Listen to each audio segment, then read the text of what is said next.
Hello guys, I'm Ksenia Turkova. On this channel, I analyze the propaganda narratives and talk about the current events from the language point of view. In this video, I'd like to tell you about the central narratives of the Russian propaganda about the situation in Israel and its war with Hamas. I'm sure you've heard already that the whole situation is good for Russia because it will draw the attention of the Western countries from Ukraine. And who knows, maybe Russia was behind it.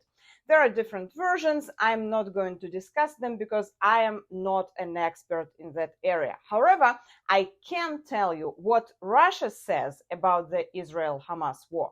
First, let me tell you that Russia now has at least 3 layers of propaganda, some kind of propaganda layer cake.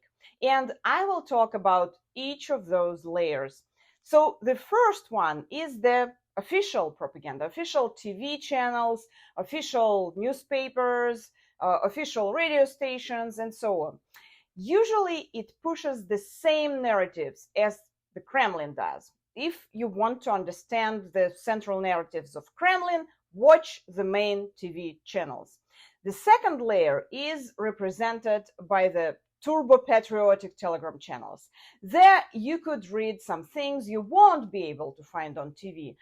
Narrative-wise and tone-wise, they have a different tone, different spectrum of emotions, if you will.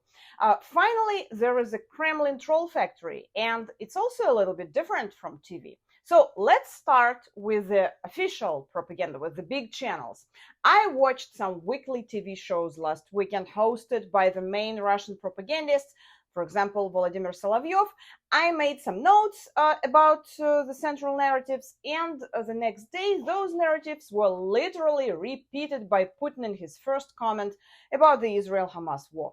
What are those narratives? The first one, and as far as I understood, the most important for the Kremlin, is the narrative about the US failure in the Middle East. They repeat it in every show and discuss it with every guest in every segment.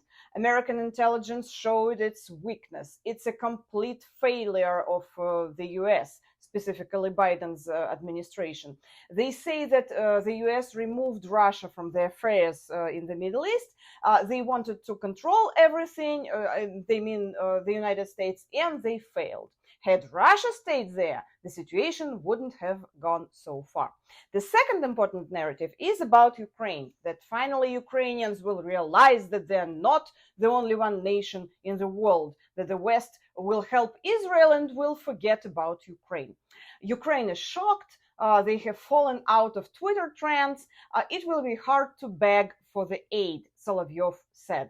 Finally, the third narrative is about those anti-war Russians who left the country after the full-scale invasion of Ukraine started.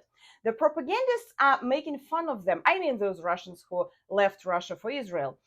They're making fun of them, saying that now they're supposed to take up arms and go defend their new motherland. However, I want to underline it, on the official Russian TV, they do not demonstrate any happiness about the mass killings of people in Israel, and they say they are for peace in general, but they do not support what Hamas is doing.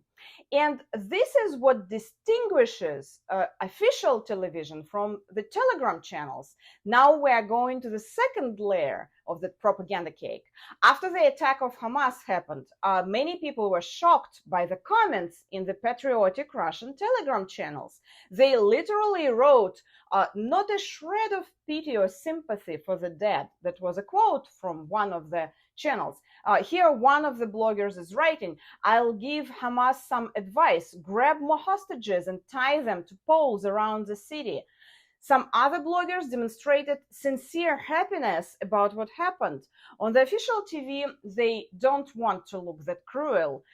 They want to look civilized. In reality, the Russian invaders did exactly the same thing in Bucha or Kherson, but they keep denying it, and the situation in Israel is a good pretext to deny it again.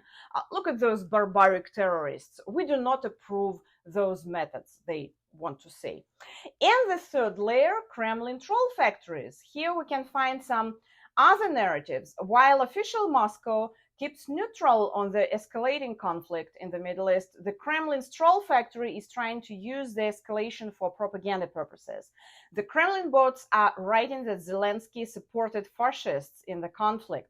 Kyiv supported Israel, ridiculing the Israeli army and supporting the narrative common to all Kremlin resources that Kyiv is supplying weapons to Hamas.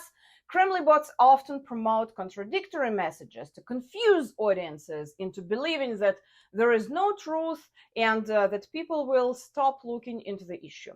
Trolls don't have the task of being consistent, but often have the opposite task. The more confusion, the better. For example, one troll explains that Kyiv supports Israel because Zelensky is begging for mercy for selling weapons to Hamas. Another bot writes that Kyiv and Tel Aviv have the same policy because Israel bombed Palestine and Ukraine bombed Donbass. And therefore, according to the trolls, both countries are supported by the US, which, another quote, always supports terrorists, just as it was with Ukraine. Now it is with Israel.